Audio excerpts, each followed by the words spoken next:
खुदा ना खास्ता आपको कोई एक नॉर्मल सी बीमारी भी हो गई, आपकी जेब से 10 लाख कैसे चले जाएंगे आपको नहीं पता। और कोई बड़ी बीमारी हो गई, आपकी जीवन भर की आमदनी चले जाएगी, परिवार में मैं नहीं चाहूंगा किसी को भी हो, पूरी की पूरी चले जाएगी। ये सच्चाई हमारे देश की मेडिकल एक्सपेंसेस। साइंटिस्ट और इंजीनियर्स को फोर्स किया गया कि बेस्ट क्वालिटी नहीं बनना चाहिए, इंफीरियर क्वालिटी बनाओ। जो बेस्ट क्वालिटी बनाता था उसको फांसी दे दी जाती थी। सोचो क्या मेंटल प्रेशर होता होगा किसी व्यक्ति पे कि तुम अपना बेस्ट नहीं बना सकते, आपको घटिया चीजें बनानी पड़ेंगी। कि मजाल हम ऐसी सड़क बनाए जो आने वाले 25 साल तक चले, 30 साल तक चले। हमको सड़कें ऐसे बनानी है 4 साल में हमारे पास कॉन्ट्रैक्ट आना चाहिए वापस, भाई मिलाओ। इस बार का बजट आप देखिए, लोगों से मैं पूछना चाहूंगा कि कमेंट्स में बताएं आप लोगों के लिए क्या क्या आया है। मैं कुछ सही या बुरा नहीं बोल रहा हूँ, आप लोगों के लिए क्या क्या बेनिफिशियल आया, आप खुद देखो। एक बात बोली थी आज के ही पेपर में आई है, देखिए यहाँ पे देखो लिखा हुआ है जी कि लोगों को 7,000 करोड़ रुपए की कर राहत, 37,000 करोड़ रुपए की कर छूट, 30,000 करोड़ के नए कर लगाए गए। अब देखिए, हम नहीं बोल रहे, लिखा हुआ है। ये तो पेपर ने बोला, हम कुछ नहीं कह रहे। पॉइंट ये है ना यार, और हम लोग चलिए टैक्स की जब बात हुई है ना, तो मेरा इस पे एक सिंपल सा कहना है, टैक्स बढ़ाओ यार, बढ़ाओ, कोई टेंशन नहीं है, बढ़ाओ। क्योंकि कुछ लोग अभी ज्ञानी लोग आगे कनाडा में भी तो इतना दे रहे हैं, ये दे रहे हैं, भाई साहब उसके अगेंस्ट फैसिलिटीज क्या दे रहे हैं वो भी देखो। हेल्थ केयर वहां पर फ्री मिल जाता है, बाहर के विदेशी देशों में क्या हमें हेल्थ केयर फ्री मिल रहा है? आज खुदा ना खास्ता आपको कोई एक नॉर्मल सी बीमारी भी हो गई, आपकी जेब से 10 लाख कैसे चले जाएंगे आपको नहीं पता।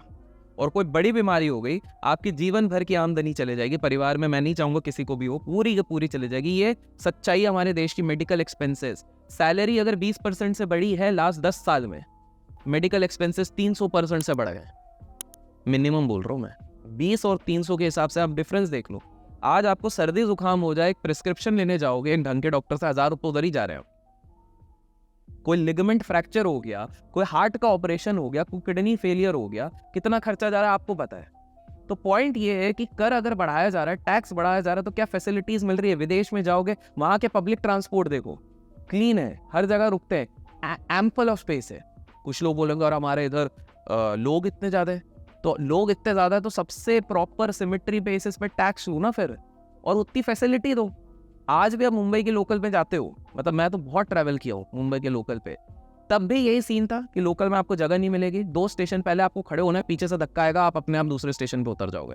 अगर 2 स्टेशन पहले नहीं खड़े हो तो आप उतर नहीं पाओगे, ये हालत है।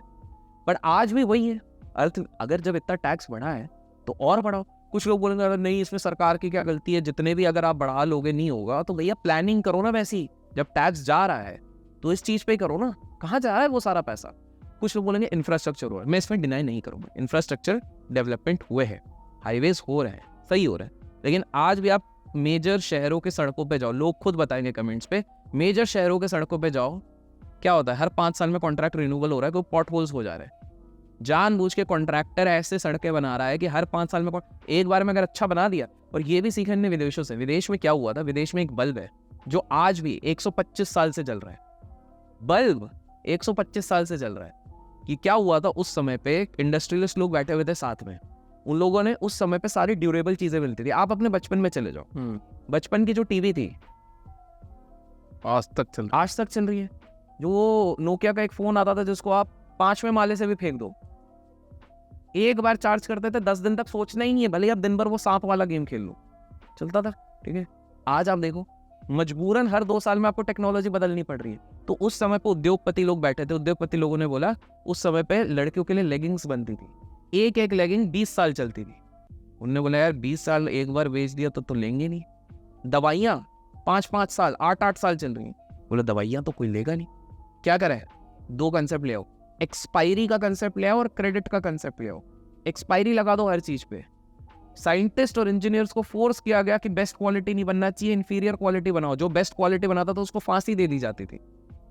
सोचो क्या मेंटल प्रेशर होता होगा किसी व्यक्ति पे कि तुम अपना बेस्ट नहीं बना सकते, आपको घटिया चीजें बनानी पड़ेंगी। उसके बाद एक्सपायरी लगा दी। तो आज क्या होता है, आप कोई सा भी डब्बा लो, चाहे प्रोटीन का डब्बा लो, चाहे हॉर्लिक्स का डब्बा लो, किसी चीज का भी डब्बा लो, सब में एक्सपायरी है।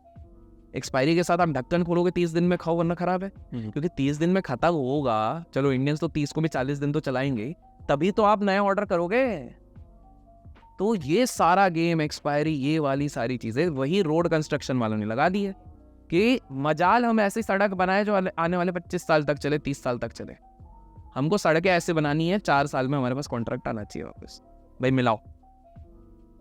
सेम चीज ना फूड इंडस्ट्री में भी हो रही है, बट उसका गलत प्रभाव हमारे सेहत पे हो रहा है। इंफीरियर क्वालिटी के प्रोडक्ट्स बना दो। जैसे अभी तो चलिए हमारे फूड फार्मर भैया हैं, उन्होंने बहुत ज़्यादा रेवोल्यूशन लेके आ गए दुनिया में, लोग लेबल पढ़ रहे हैं, हेल्थ ड्रिंक से सेगमेंट से काफ़ी सारी चीज़ें हटाई गई हैं। तो ये सारी चीज़ें में सब मिले हुए हैं, लॉबिंग होती है। आपने बहुत गजब बात बोल दी यहाँ पे, सॉरी यहाँ पे। हाँ बिल्कुल है ना, आपने बोला कि भैया एक्सपायरी दे दी, तो आजकल हमारे सो कॉल्ड इन्फ्लुएंसर भी है ना, एक्सपायरी के बोल रहे हैं कि एक्सपायरी के पहले भी एक एक्सपायरी है। अगर आपने डब्बा खोल दिया तो चेक करो कि वो 3 महीने में खराब होगा कि 2 महीने में खराब होगा। बस